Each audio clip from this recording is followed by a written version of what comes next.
ఎవరికి చెప్పాలనో వాళ్ళ సమస్యలు అర్థం కాకుండా ప్రభుత్వం మీద విపరీతమైనటువంటి వ్యతిరేకత అక్కడటువంటి ప్రజల్లో ఈరోజు నెలకొల్పడం జరిగింది. ముఖ్యంగా రాష్ట్రంలో గత ప్రభుత్వంలో జగన్మోహన్ రెడ్డి గారి హయాంలో తీసుకున్నటువంటి మంచి నిర్ణయాల వల్ల రాష్ట్రంలో ప్రతి ఒక్క గ్రామీణ ప్రాంతం అంటే ప్రతి ఒక్క జిల్లా హెడ్ క్వార్టర్స్లో కూడా ఒక మెడికల్ కాలేజ్ ఉండాలా, ఒక మెడికల్ కాలేజ్ వస్తే ప్రభుత్వ పరంగా ఒక మెడికల్ కాలేజ్ వస్తే ఆ జిల్లాలో ఉన్నటువంటి ఇన్ఫ్రాస్ట్రక్చర్ అంతా కూడా బాగా పెరిగిపోతుంది, ప్రభుత్వ పరంగా ఎన్నో ఉద్యోగాలు వస్తాయి, తక్కువ ఫీజులకే అక్కడటువంటి పిల్లలందరూ కూడా తక్కువ ఫీజులకే వైద్య విద్యను అభ్యసించేదానికి అవకాశం ఉంటుంది.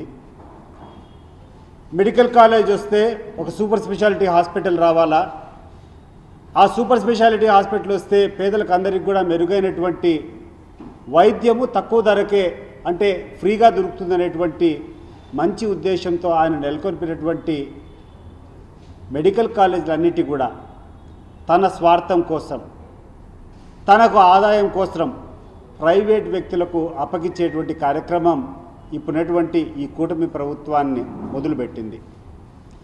దీని మీద ఎక్కడ చూసినా కూడా రాష్ట్రంలోనే కాదు రాష్ట్రం వెలుపల కూడా ఈ కూటమి ప్రభుత్వం చేస్తున్నటువంటి ఈ వ్యాపారాన్ని, ఈ వ్యాపార ధోరణిని, ఈ అవినీతి ప్రభుత్వాన్ని ఎక్కడ చూసినా కూడా ప్రజలు తీవ్రంగా వ్యతిరేకిస్తున్నారు.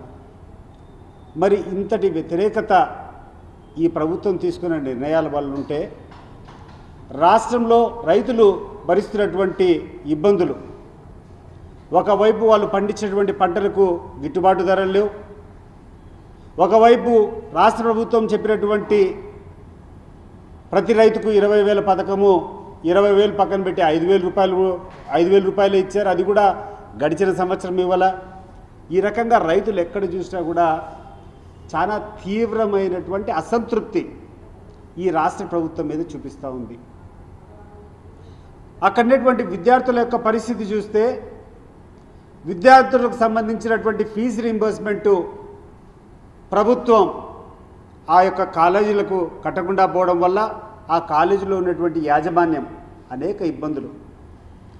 ఈరోజు ఆ ప్రైవేట్ కాలేజీలో పనిచేస్తున్నటువంటి ఉపాధ్యాయులకు కానీ టీచింగ్ ఫ్యాకల్టీకి కానీ జీతాలు ఇవ్వాల్సినటువంటి పరిస్థితి. మరి ఈరోజు ప్రభుత్వం చెప్పినటువంటి ఆ ఫీజు రీయింబర్స్మెంట్, ఆ డబ్బులు ఇవ్వకుండా ఉంటే వాళ్ళు ఆ కళాశాలను కూడా నడిపేటువంటి పరిస్థితిలో వాళ్ళు లేరు. ఇట్లా అన్ని రంగాల్లో కూడా తీవ్రమైనటువంటి సంక్షోభంలో రాష్ట్ర ప్రభుత్వం కొట్టుబిట్టలాడుతూ ఉంటే దాన్ని కవర్ చేసేదానికి ఈ యొక్క ప్రభుత్వం, ఈ తెలుగుదేశం కూటమి ప్రభుత్వం, మరి వాళ్ళకు ఉన్నటువంటి ఈ ఎల్లో మీడియా, వీళ్లకు ఎప్పుడు ఈ రాష్ట్ర ప్రభుత్వం మీద ప్రజల్లో వ్యతిరేకత వచ్చినా ఒక కొత్త కథనం తీసుకొని వచ్చి కొత్తగా అంతా డైవర్ట్ చేసేటువంటి ప్రక్రియలు మొదలు పెడతారు. ఇది కొత్త కాదు. ఈ యొక్క కార్యక్రమం గడిచినటువంటి 16 నెలలుగా నిరంతరం ఇదే ప్రక్రియ జరుగుతూ ఉంది. ఏ కార్యక్రమం చేసేటువంటి సాహసం కానీ ఇచ్చినటువంటి హామీలు నెరవేర్చేటువంటి దిశలో కానీ ఈ ప్రభుత్వం పోకుండా ఈ రోజు వరకు కూడా జగన్మోహన్ రెడ్డి నామస్మరణ చేయడం, జగన్మోహన్ రెడ్డి గారి మీద బురద జల్లేటువంటి ప్రయత్నాలు చేయడం తప్పితే ఈ కూటమి ప్రభుత్వం ఏం చేస్తుందో ప్రజలందరూ కూడా ఒకసారి అర్థం చేసుకోవాలని చెప్పి నేను ఈ సందర్భంగా మనవి చేసుకుంటున్నా. ఈరోజు పేపర్లో చూస్తే ఎక్కడ చూసినా లిక్కర్ స్కామ్లో వైఎస్ అనిల్ రెడ్డి అని చెప్పి పెద్దగా రాయడం ఉంది. అయ్యా నేను అడుగుతాండా, నువ్వు 3,600 రూపాయలు మీకు లిక్కర్ స్కామ్ జరిగిందని చెప్పి మీరు మాట్లాడారు. ఆడినటువంటి జగన్మోహన్ రెడ్డి దగ్గర ఉన్నటువంటి ఉద్యోగస్తులు, అక్కడటువంటి ఓఎస్డి కృష్ణమోహన్ కానీ లేకుంటే ప్రభుత్వం తరపున ఉన్నటువంటి ధనుంజయ రెడ్డి గారు అప్పుడున్నటువంటి ప్రిన్సిపల్ సెక్రటరీ కానీ వీళ్ళందరినీ తీసుకొని వచ్చి జైల్లో పెట్టినారు. ఏం సాధించినారు అని చెప్పి నేను అడుగుతున్నాను. ఈ ప్రభుత్వాన్ని మీరు వీళ్ళందరినీ తీసుకొని వచ్చి అనేక రోజులుగా గడిచిన ఒక్కొక్కరిని 3 నెలలు 4 నెలలు లోపల పెట్టుకున్నావు. లోపల పెట్టి ఏమి సాధించినావు? ఇది ఒకసారి గుర్తు చేస్తున్నా. చంద్రబాబు నాయుడు గారు, మీరు 4 నెలలుగా ప్రభుత్వ పరంగా ఉన్నటువంటి ఉద్యోగస్తులను తీసుకొని వచ్చి జైళ్ళల్లో పెట్టారు. 3,600 రూపాయలు లిక్కర్ స్కామ్ అని చెప్పారు.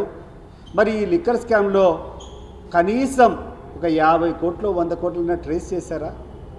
ఈ డబ్బులు ఎక్కడ పోయినాయో రాబట్టగలిగినారా? ఈ రోజు కూడా ఎంత సిగ్గుచేటుగా ఉందంటే మీరు చేసేటువంటి కార్యక్రమము, ఇటీవల కూర్చొని 11 కోట్లు ఎవరిదో డబ్బులు తీసుకొని వచ్చి మీరే ప్లాంట్ చేశారు. అంటే మీరే ఎవరో సొమ్ములు తీసుకొని వచ్చి పెట్టి ఆ డబ్బును మీరు ఏదో కనుక్కున్నట్టు మీరు పట్టుకున్నట్టు ఆ రోజు చెప్పారు. వెంటనే రాజ్ కసిరెడ్డి అనే అతను కోర్టులో ఒక పిటిషన్ వేశాడు. అయ్యా, ఈ 11 కోట్లు నా సొమ్ము అని చెప్పి లిక్కర్ స్కామ్ అని చెప్పి దానికి సంబంధించిన అని మీరు సీజ్ చేశారు. మరి ఆ నోట్లన్నిటి కూడా పక్కన పెట్టండి. నోటును కూడా ప్రతి నోటును కూడా మీరు ఫోటోలు తీయండి, లేకుంటే ఆధార్లు అట్లే పెట్టి పక్కన పెట్టండి. ఆ నోట్లు ఎప్పుడు ముద్రించినారో ఆ డేట్లు కావాలా? ఎందుకంటే వీళ్ళు చెప్పినటువంటి లిక్కర్ స్కామ్ జరిగింది ఎప్పుడు? జగన్మోహన్ రెడ్డి గారు ముఖ్యమంత్రిగా ఉన్నటువంటి హయాంలో జరిగినట్టు మీరు చెప్తా ఉంటారు. అంటే ఆ నోట్ల కట్టలు కూడా దానికంటే పూర్వం ప్రింట్ చేసేటట్టు ఉండాలి కదా. ఆ యొక్క ఆధారం తీసుకొని ఆ రాజ్ కసిరెడ్డి అనేటువంటి వ్యక్తి ఈ యొక్క నోట్లన్నిటి కూడా మీరు సీజ్ చేసి పక్కన పెట్టాలా, దీన్ని వేరే దాంట్లో కలపకూడదంటే ఈ సిట్ అధికారులు ఏం చేశారు? ఒకసారి ఆలోచన చేయాలి రాష్ట్ర ప్రజలంతా. నీళ్లు నమిలి ఇట్లా చేస్తే కన్నా మొత్తం ఆ నోట్లలో అంతా ఏ కొత్తవి ఉన్నాయో ఏ పాత ఉన్నాయో అర్థం కాదు, వీళ్ళ బండారం బయటపడుతుందని చెప్పి మీరందరూ కూడా కుప్పించుకొని ఒకరోజు ఆ కోర్టునంతా కూడా తప్పుదోవ పట్టించి ఆల్రెడీ డబ్బులు మేము జమ చేసినాం, అవన్నీ కూడా రొటీన్గా కలిసిపోయినాయి అని చెప్పి అబద్ధాలు చెప్పించేటువంటి విషయం వాస్తవం కాదా అని చెప్పి నేను అడుగుతున్నాను.